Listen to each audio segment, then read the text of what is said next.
11 number का question देखिए यहाँ पर 11 नंबर के क्वेश्चन की बोल रहा है कि एक कण 6y बराबर एक्स क्यूब प्लस 2 एक कण 6y बराबर एक्स क्यूब प्लस 2 के अनुगत गति कर रहा है। एक कण है जो वक्र ऐसे में गति कर रहा है। वक्र पर उन बिंदु को ज्ञात कीजिए। अपना ज्ञात करना है कौन सी बताइए, बिंदु को ज्ञात कीजिए जबकि एक्स निर्देशांक की तुलना में वाई निर्देशांक 8 गुना तेजी से बदल रहा है। एक मतलब कि एक्स निर्देशांक की तुलना में वाई निर्देशांक 8 गुना तेजी से बदल रहा है। इसका मतलब कि एक्स बदलता है 1 तो वाई बदलता है 8, एक्स बदलता है 2 तो वाई बदलता है 16, एक्स बदलता है 3 तो वाई बदलता है 8 तिया के 24, मतलब 8 गुना तेजी से बदल रहा है। और अपना देख लीजिए, पहले दिया कौन सी है पहले सुन लीजिए। यहाँ पर चूंकि दिया है अपना 6y बराबर एक्स क्यूब प्लस 2 दे दिया है कि अनुगत गति कर रहा है। वक्र पर अपना बिंदु के ज्ञात करना है, एक मान दिया समीकरण 1। और अपना दिया है कौन सी, एक्स निर्देशांक की तुलना में वाई निर्देशांक तेजी से बदल रहा है। जब परिवर्तन होता है तो जब तक सापेक्ष नहीं दिया रहता है तब तक करते हैं अपना समय के सापेक्ष अवकलन करते ही, बात तो आपको पता है। अब ध्यान देखिएगा, परिवर्तन होता है तो डी एक्स बटे डी टी डी वाई बटे डी टी यही होता है। एक्स निर्देशांक की तुलना में वाई निर्देशांक 8 गुना तीव्रता से बदल रहा होता है या परिवर्तन होता है तो डी वाई बटे डी टी। तो अपने बता दीजिए, आप बताइए एक्स निर्देशांक में परिवर्तन हो रहा है मतलब डी एक्स बटे कितने हैं डी टी, वाई निर्देशांक में परिवर्तन हो रहा है तो डी वाई बटे कितने हैं डी टी। अब ध्यान से, वाई निर्देशांक 8 गुना तेजी से बदल रहा है। अगर ई बदलता है 1 तो ई बदलता है कितने हैं 8, ई बदलता है 2 तो ई कितने बदलता है अपने से बता दीजिए जल्दी से, 8 दूनी के 16। जब ई दोनों का आपस में बराबर करना है, ई बदलता है 1 तो ई बदलता है 8, तो अब ई दोनों को बराबर करने के लिए इधर 8 से गुणा न करना पड़ेगा जी, कि नहीं करना पड़ेगा, करना पड़ेगा। एक बार फिर से देखिए, यहाँ पर डी एक्स बटे डी टी डी वाई बटे डी टी। अब देखिए एक्स निर्देशांक की तुलना में वाई निर्देशांक 8 गुना तेजी से बदल रहा है। ई बदलता है 1 तो ई कितना बदलता है 8, ई बदलता है 2 तो ई कितना बदलता है 8 दूनी 16। अब ई 2 ई 16, तो दोनों बराबर करने के लिए इसको कितने से गुना करना पड़ेगा 8 से, तो यहाँ पर गुना कर दिया कितने से 8 से। अब आ जाओ समीकरण 1 को, समीकरण 1 को किसके सापेक्ष बताइए, टी के सापेक्ष, टी के सापेक्ष कौन सी करने पर बताइए, अवकलन करने पर, अवकलज उसे बताइए करने पर। तो कर दीजिए जल्दी से, 6 कांस्टेंट तो बाहर, डी वाई बटे कितना हो जाएगा डी टी बराबर डी एक्स क्यूब बटे कितने होगा डी एक्स गुना डी एक्स बटे कितना हो जाएगा डी टी प्लस डी 2 बटे डी टी। अब दो को न करेंगे तो 2 का कितना हो जाता है बताइए 0, यहाँ लिख दीजिए 6 डी वाई बटे कितना लिख दिए डी टी बराबर, इधर बता दो एक्स क्यू का कितना हो जाएगा 3x स्क्वायर गुना ये हो जाएगा डी एक्स बटे डी टी प्लस इसका तो मान कितना हो जाएगा 0, किसी भी कांस्टेंट का डेरिवेटिव कितना होता है 0। अब आ जाए यहाँ पर 6 डी वाई बटे डी टी, 6 उससे कौन लिखा डी वाई बटे डी टी, और डी वाई बटे डी टी का अपना मान पता है यहाँ पर कितना 8 गुना डी एक्स बटे डी टी। अब बताइए 6 डी वाई बटे डी टी बराबर अपना 6 डी वाई बटे डी टी बराबर 3x स्क्वायर, यहाँ पर लिख दिया 3x स्क्वायर गुना कितना लिखा है डी एक्स बटे डी टी, ये हो जाएगा डी एक्स बटे कितना डी टी। अब बताइए 6 डी वाई बटे डी टी का मान अपना निकाले हैं यहाँ पर कितने हैं 8 डी एक्स बटे डी टी, तो यहाँ पर लिख दें 8 गुना डी एक्स बटे डी टी बराबर कितना हो जाएगा 3x स्क्वायर डी एक्स बटे डी टी। अब देखिए डी एक्स बटे डी टी खत्म, 3 दूनी के 6 खत्म, तो 8 दूनी कितना हो जाएगा 16 एक्स स्क्वायर, तो एक्स स्क्वायर बराबर अपना कितना बच गया है 16, एक्स स्क्वायर बराबर कितना बच गया बताइए 16, तो एक्स बराबर ई स्क्वायर हटेगा तो उधर रूट, तो 16 के वर्गमूल प्लस माइनस कितना हो जाएगा 4। अब अपने बताइए जब एक्स बराबर +4 तो y बराबर कितना हो जाएगा, यहाँ पर लिखते हैं 6 गुना वाई बराबर 4 एक्स क्यूब प्लस 2 है, तो बताइए एक्स का मान 4, तो 4 चौके 16 चौके कितना हो जाएगा बताइए 64 प्लस 2 है तो यहाँ पर लिख दे कितने हैं 2। अब बताइए 6y बराबर 64 6 2 कितना हो जाएगा बताइए 66। तो y बराबर 11 छक्के ये कितना है बताइए 11। तो y बराबर कितना आ गया बताइए 11। कब? जब x बराबर आया है 4। इसी प्रकार जब x बराबर मान लेते हैं कितने बताइए -4 तो अपने बताइए यहाँ पर कितना हो जाएगा 6 गुना y बराबर -4 का क्यू कितना हो जाएगा -4 का क्यू कितना हो जाएगा -4 का क्यू हो जाएगा 64 माइनस में -4 गुना -4 गुना -4 4 चुके 16 चुके 64 -64 प्लस कितने 2 तो अपने बताइए 6y बराबर कितना हो जाएगा -62। तो y बराबर कितना हो जाएगा बताइए -62/6 कट करके हो जाएगा -31/3। तो अब बताइए x बराबर -4 तो y बराबर कितना है बताइए -61/3। इसलिए बिंदु बिंदु है ना अपना पूछा है एक बिंदु बताइए x बराबर 4 तो y बराबर 11 तो यहाँ लिख दीजिए 4,11। और दूसरा बिंदु x बराबर -4 तो y बराबर कितना हो गया -31/3। ये हो गया आपका कौन सी आंसर। अब यहाँ पर देखिएगा सवाल है 12 नंबर। सवाल 12 नंबर में कुछ बोल रहा है यहाँ पर देखिएगा हवा के बुलबुले की त्रिज्या हवा के बुलबुले की त्रिज्या 1/2 सेंटीमीटर प्रति सेकेंड की दर से बढ़ रही है। हवा के बुलबुले की त्रिज्या 1/2 सेंटीमीटर प्रति सेकंड की दर से बढ़े। हवा के बुलबुले का मतलब होता है देखिएगा जल्दी से सर्फ पानी में जब सर्फ मिलाते हैं तो देखिएगा वहां पर बुलबुला निकलता है और वो बुलबुला के भीतर में कौन चीज भरा होता है हवा। तो वही बताइए हवा के बुलबुले की त्रिज्या 1/2 सेंटीमीटर प्रति सेकंड की दर से बढ़ रही है। तो पूछ रहा है बुलबुले का आयतन किस दर से बढ़ रहा है।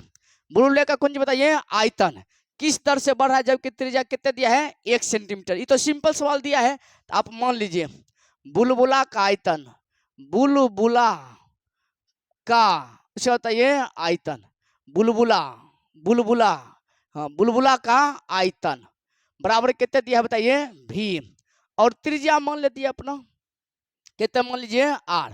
तो बोल रहा है कि बुलबुले की त्रिज्या इतना सेंटीमीटर प्रति सेकेंड सेकेंड दे दिया हमने समय की दर से बढ़ रही है। तो बता दीजिए dr/dt मतलब त्रिज्या में परिवर्तन हो रहा है कितने 1/2 सेंटीमीटर प्रति सेकेंड ये हो रहा है अपना। उसके बाद बोल रहा है तो बुलबुले का आयतन किस दर से बढ़ रहा है जबकि त्रिज्या कितने है 1 सेंटीमीटर। तो अपना पूछा है जब त्रिज्या थोड़ा दे दिए हैं हमें 1 सेंटीमीटर तब तो बताओ कि आयतन में परिवर्तन किस दर से हो रहा है। तो अपना निकालना है dv बटे कितना बताइए dt। चलिए अपना बता दीजिए जल्दी से जब अपना होशियार तो ही है। तो बताओ आयतन बराबर आयतन यानी कि v बराबर कितना होता है बताइए गोला का आयतन बुलबुला बने गोला बुलबुला में कौन सा हो जाएगा गोले न हो जाएगा रे हाँ 4/3 पाई r3। अब बताओ यहाँ पर dv बटे कितना बताओ dt बराबर 4/3 पाई कांस्टेंट dr3 बटे कितना हो जाएगा dr गुना dr बटे कितना है बताइए dt dr बटे कितना हो जाएगा dt। अब बताओ 4/3 पाई गुना r3 का कितना हो जाएगा 3r² गुना dr बटे कितने dt। अब एक सबका मान रख दो 4/3 पाई का पाई गुना 3 का कितने लिख दिए 3 r का मान दे दिया है कितने 1 तो r के स्क्वायर करेंगे 1 का स्क्वायर तो 1 न हो जाएगा जी dr बटे dt का मान दे दिया है कितने 1/2। तो यहाँ पर लिख दीजिए 1/2। अब देखिए बेचारी ये 3 और ये 3 कट गया ये 2 और ये 2 दूनी 4। तो अपने बताइए 2 पाई 1 और कुछ नहीं है तो 2 गुना पाई कितना जाएगा 2 पाई आयतन है सेंटीमीटर क्यूब प्रति सेकेंड। ये हो गया आपका कौन सी बताइए आंसर। अगला देखिएगा 13 नंबर।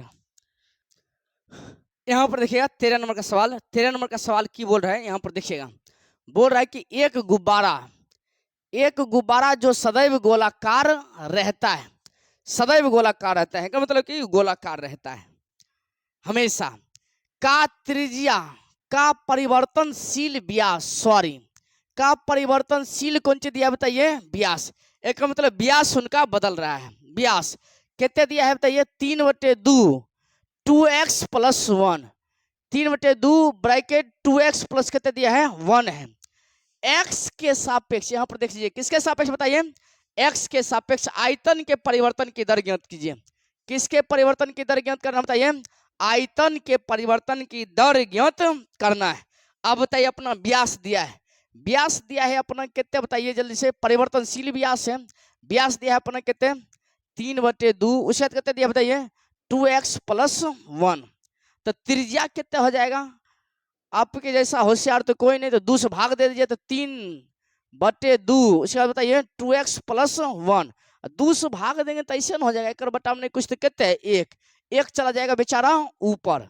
तो त्रिज्या अपना बता दीजिए कितना हो जाएगा 3/2 गुना 3/2, वो बताइए 2x + 1, ये 1 जाएगा ऊपर, 2 रह जाएगा नीचे, 3/2 दूनी कितना हो जाएगा 4, 2x प्लस कितना हो जाएगा 1। ये हो गया अपन को बताइए त्रिज्या। और त्रिज्या बदल रहा है, बोला है x के सापेक्ष आयतन के परिवर्तन की दर ज्ञात कीजिए। तो अपना जानते हैं आयतन v बराबर, गोला का आयतन कितना होता है 4/3 पाई r3। तो v बराबर अपने बता दीजिए 4/3 पाई r3। तो r का मान यही है 3/4। उसके बाद बताइए 2x + 1, और एक बाउंड्री में बंद कर दीजिए बढ़िया से, और एक पर कुछ बताइए होल क्यूब। तो अब बताइए v बराबर कितना हो जाएगा 4/3 पाई, अपने बताइए ई क्यू जो है इनके लिए भी क्यू है और इनके लिए भी क्यू है, इनको क्यू करके बाहर कर लेते हैं। देखिए 3 तिया 9 तिया 27, तो कितना है बताइए 27 बटे, यहाँ पर बताइए 4 चौके 16 चौके 64, ये कितना है बताइए 64, और इधर कितना बच गया 2x + 1 का कुंची होल क्यूब। अब निकाल दीजिए x के सापेक्ष आयतन में परिवर्तन कितने x सापेक्ष, dv बटे कितना हो जाएगा dx। अब ये सब कांस्टेंट तो बाहर, तो बताइए यहाँ पर काट दिए 16 चौके 64, 9 तिया 27, कितना हो जाएगा 9 गुना पाई, देखिए ना 9 गुना पाई, तो हो जाएगा कितने 9 पाई बटे कितना हो जाएगा बताइए 16। और बताइए ये तो कांस्टेंट हो गया। अगला बताइए 2x + 1 का होल क्यूब बटे कितना हो जाएगा d 2x + 1। अगला कितना हो जाएगा 2x + 1 बटे कितना हो जाएगा dx। अब बताओ ये कितना हो जाएगा 9 पाई बटे 16 गुना 3, तो आ जाएगा बाहर 3, उसके बाद कितना हो जाएगा 2x + 1 का होल स्क्वायर। अगला इसका केवल कितना हो जाएगा बताइए 2। अब बताइए 8 दूनी के कितना हो जाएगा 16, 9 तिया कितना हो जाएगा 27, 27 उसके बाद पाई बटे 8, ये कितना हो जाएगा बताइए 9 तिया 27 के 27, पाई का पाई 8 का 8, यहाँ कितना बचा है 2x + 1 का होल स्क्वायर। और यही हो गया आयतन में परिवर्तन की दर, आंसर। अब 14 नंबर का सवाल यहाँ पर देखिएगा। 14 नंबर सवाल की बोल रहा है, एक पाइप से रेत, एगो पाइप है और पाइप से कौन चीज निकल रहा है बताइए रेत। रेत माने होता है बालू, रेत माने कुछ होता है बालू, एगो पाइप है उनसे बालू निकल रहा है, ऐसे बोल समझ लीजिए। रेत 12 सेंटीमीटर स्क्वायर प्रति सेकेंड, स्क्वायर तो होना नहीं चाहिए, होना चाहिए रेत निकलेगा तो centimetre square, no centimetre cube कीजिए, सेंटीमीटर क्यूब प्रति सेकेंड की दर से गिर रही है। गिरती रेत जमीन पर कौन सी बनाती है, एक शंकु बनाती है, जिसकी ऊंचाई सदैव, ऊंचाई जो है हमेशा आधार की त्रिज्या का छठा भाग है। आधार की त्रिज्या का कौन भाग बताइए, छठा भाग है।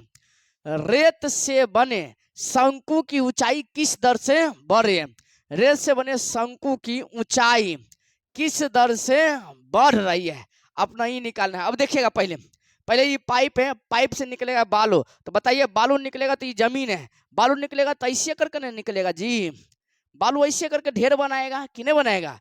और ये हो गया अपना कौन बताइए शंकु। और यहाँ पर जो बालू गिर रहा है कितने गिर रहा है 12 सेंटीमीटर क्यूब प्रति सेकेंड, एक मतलब कि 12 सेंटीमीटर क्यूब हर सेकेंड 12 सेंटीमीटर क्यूब बालू क्या होता है गिर जाता है। एक मतलब आयतन होकर बढ़ रहा है कितना से 12 सेंटीमीटर क्यूब प्रति सेकेंड से। तो अपना दे दिया है dv बटे dt, यानी आयतन 12 सेंटीमीटर क्यूब प्रति सेकेंड दे दिया है। उसके बाद बोल रहा है कि गिरती रेत जमीन पर शंकु बनाती है, शंकु बना दिया है, इसी को अपना बोलेंगे शंकु, शंकु बनाती है, जिसकी ऊंचाई सदैव आधार की त्रिज्या का छठा भाग है। एकर ऊंचाई जो है आधार की त्रिज्या का छठा भाग है। ऊंचाई आधार की त्रिज्या का छठा भाग, छठा भाग मतलब 6 से भाग दे दीजिए। एक मतलब कि अपने बता दीजिए आर बराबर कितना हो जाएगा, 6 इधर भाग में तो इधर गुना में, तो कितना हो जाएगा 6h बराबर कितना हो जाएगा आर। तो आर बराबर कितना हो जाएगा बता दें 6h, ऐसा समझ लीजिए। अब वो बोल रहा है कि एक ऊंचाई किस दर से बढ़ रहा है, तो आप जानते हैं आयतन बराबर, आयतन शंकु का आयतन होता है v बराबर 1/3 पाई आर स्क्वायर एच। ऐसा बात जानते हैं कि नहीं जानते हैं, 10वां में बहुते हैं। शंकु का आयतन 1/3 पाई आर स्क्वायर एच। अब v बराबर 1 लाख कर दीजिए, किसके सापेक्ष बताइए, समय के सापेक्ष अवकलन प्रति सेकंड समय के सापेक्ष, तो dv बटे कितना हो जाएगा बताइए dt, या एक स्टेप इसको और बढ़ा दीजिए, v बराबर 1/3 पाई का कुंज लिख दिए पाई। अब आर स्क्वायर है, अपना जानते हैं आर बराबर कितना होता है 6h, तो ई कितना होता है 6h का होल स्क्वायर, और यहाँ पर एगो और h है, तो v बराबर कितना हो जाएगा 1/3 पाई 6 का स्क्वायर 36 गुना h का स्क्वायर गुना कितना हो जाएगा h। अब देखिए ये तो हो जाएगा 12 तिया 36, v बराबर हो जाएगा पाई गुना 12 तो 12 पाई, और ये हो जाएगा एच स्क्वायर गुना h, तो h क्यों हो जाएगा जी। अब बताइए t के सापेक्ष अवकलन करने पर दोनों तरफ t माने समय, समय के सापेक्ष, के उसका बताइए सापेक्ष कौन सी करने पर बताइए अवकलन करने पर, कर दे जल्दी जल्दी से, तो कितना है बताइए dv बटे dt बराबर कितना हो जाएगा बताइए 12 पाई, तो कांस्टेंट है तो बाहर d। अब बताइए एच क्यू है तो एच क्यू बटे कितना हो जाएगा डी एच गुना डी एच बटे डी टी। अब बताओ डीवी बटे डी टी का मान दे दिया अपना कितने 12, यहाँ पर लिख दीजिए 12 बराबर 12 यहाँ पर पाए। अगला एच क्यू का कितना हो जाएगा 3h स्क्वायर गुना ई डी एच बटे कितना बताइए डी टी, डी एच बटे कुछ दिया बताइए डी टी। तो अब वो एक में कुछ नहीं दिया है मान, आधार की त्रिज्या का छठा भाग है, तो रेत से बने शंकु की ऊंचाई किस दर से बढ़ रही है, जबकि ऊंचाई 4 सेंटीमीटर है। और क्वेश्चन है जबकि ऊंचाई कितने सेंटीमीटर बताइए 4 सेंटीमीटर है। ये क्वेश्चन में है, क्वेश्चन छूट गया था सॉरी। तो 12 का 12 लिख दीजिए बराबर ये 12 पाए गुना 3, ऊंचाई कितने दिया है बताइए 4, जबकि ऊंचाई कितने सेंटीमीटर 4, तो 4 चुके कितना हो जाएगा बताइए 16 गुना डी एच बटे कितना हो जाएगा डी टी। अब देखिए 12 12 खत्म नहीं, कुछ तो कितना यहाँ बचा है 1, या आप ऐसे समझ लीजिए 12 बराबर 12 पाई, ठीक लिखे। अभी गुना में इधर अगर कौन हो जाएगा भाग में, तो 12 बटे ये हो जाएगा 12 पाई गुना 3 गुना 16 बराबर कितने डी एच बटे डी टी। तो अपने बताइए डी एच बटे डी टी बराबर कितना हो जाएगा 12 12 खत्म, तो 1 बटे कितना हो जाएगा 16 48, उसके बाद पाए। अब ऊंचाई है तो सेंटीमीटर प्रति सेकेंड, ये हो गया आपके बता दो ऊंचाई में परिवर्तन की दर। आपको स्पष्ट समझ में आ जाना चाहिए, क्वेश्चन छूट गया था इसीलिए फिर से लिख दिए। आगे यहाँ पर देखिएगा, अब यहाँ पर देखिएगा 15 नंबर में, 15 नंबर में की है कुछ नहीं है 15 नंबर इजी से एक सवाल है एक से ज्यादा इजी। एक वस्तु की x इकाइयों की उत्पादन से संबंधित कुल लागत अपना दे दिया है रुपया में इतना, कुल लागत दे दिया है कितना बताइए इतना। एक बार फिर से, कोई वस्तु है मान लेते हैं, कोई वस्तु मान लेते हैं 10 गो वस्तु 20 गो वस्तु 30 गो वस्तु, कोई भी वस्तु है, वस्तु की संख्या है, ओकरा उत्पादन में एक वस्तु की x इकाई, एक वस्तु की x इकाई, जैसे मान लेते हैं एक वस्तु की x इकाई, एक वस्तु मान लेते हैं कलम, एक 20 गो इकाई, तो 20 गो कलम हो गया है। एक वस्तु मान लेते हैं लोटा, 20 गो इकाई मतलब 20 गो लोटा। देखिए ना, एक वस्तु की x इकाई, एक वस्तु मान लेते हैं लोटा, और x इकाई मतलब 10 गो लोटा या 20 गो लोटा के उत्पादन से संबंधित कुल लागत अपना यहाँ दे दिया है। बोल रहा है यदि बोल रहा है कि सीमांत लागत ज्ञात कीजिए, कौन लागत बताइए सीमांत लागत। सीमांत लागत का मतलब होता है कम से कम लागत होना चाहिए। सीमांत लागत ज्ञात कीजिए जबकि 17 इकाइयों का उत्पादन किया गया है, मतलब कि कुल मिलाकर के 17 गो लोटा को उत्पादन किया गया है। अब लोटे से उदाहरण समझ लीजिए, 17 लोटा का उत्पादन किया गया है, अब यहाँ पर सीमांत लागत बराबर की होता है, एक लाइन में होता है सीमांत लागत बराबर होता है सी डैश, उसके साथ कौन बताइए एक्स। सी डैश एक्स मैंने नहीं समझते हैं, एफ एक्स को एफ डैश एक्स निकालते हैं मतलब अवकलज करते हैं, वैसे सी एक्स को सी डैश एक्स निकालेंगे तो अवकलज न करेंगे। तो बताइए ये हो जाएगा 0.000 कितना हो जाएगा 7, हो जाएगा डी एक्स क्यू बटे कितने हैं D x minus 0.003 D x square बटे कितना हो जाएगा डी एक्स प्लस 15 कॉन्स्टेंट बाहर डी एक्स बटे कितना हो जाएगा डी एक्स प्लस डी वो कितना बताइए 4000, तो यहाँ पर डी कितना लिख दिए बताइए डी एक्स।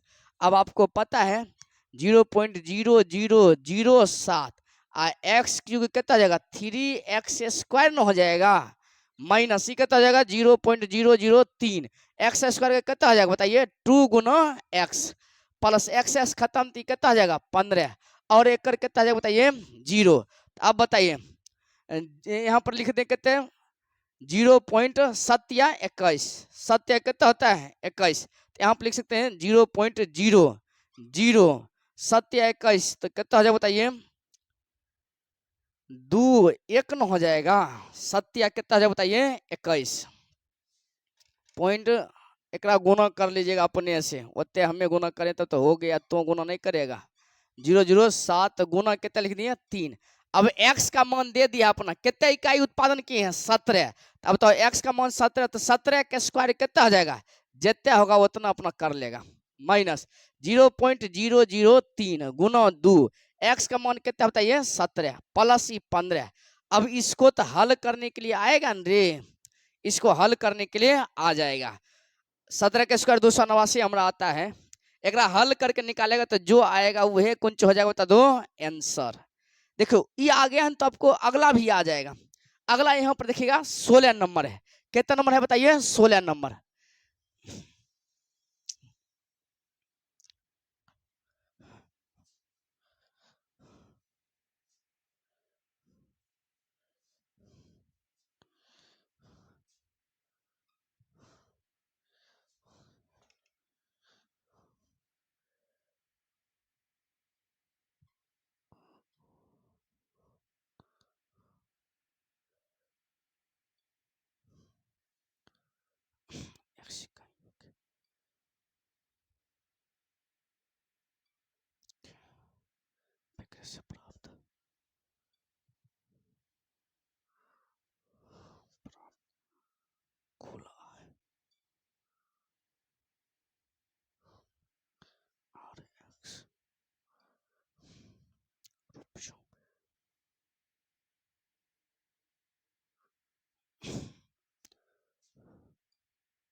अब यहाँ पर देखिएगा 16 नंबर के क्वेश्चन में सेम टू सेम जैसे 15 नंबर क्वेश्चन था वैसे 16 नंबर क्वेश्चन।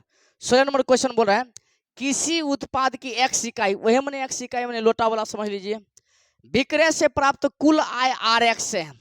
कुल आय कितना बताइए rx रुपयों में, rx बराबर अपना इतना दे दिया है।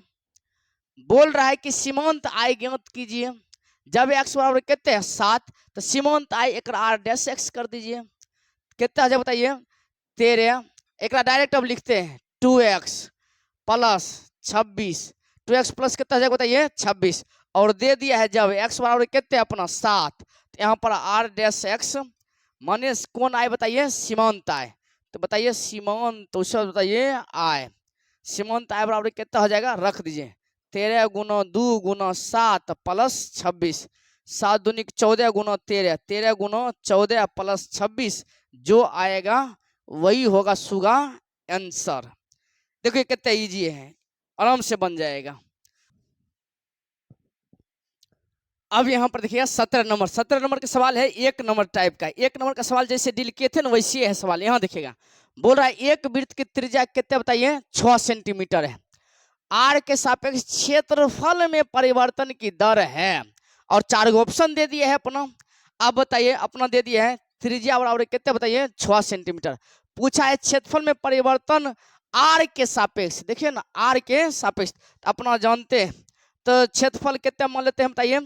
क्षेत्रफल बराबर मान दिए हैं अपना ए, तो अपना निकालना है डी ए बटे डी आर, मतलब क्षेत्र में परिवर्तन कितना हो रहा है। तो आप जानते हैं वृत्त का क्षेत्रफल ए बराबर होता है पाई आर स्क्वायर, तो डी ए बटे कितने बताइए डी आर बराबर पाई कांस्टेंट बाहर, डी आर स्क्वायर बटे डी आर।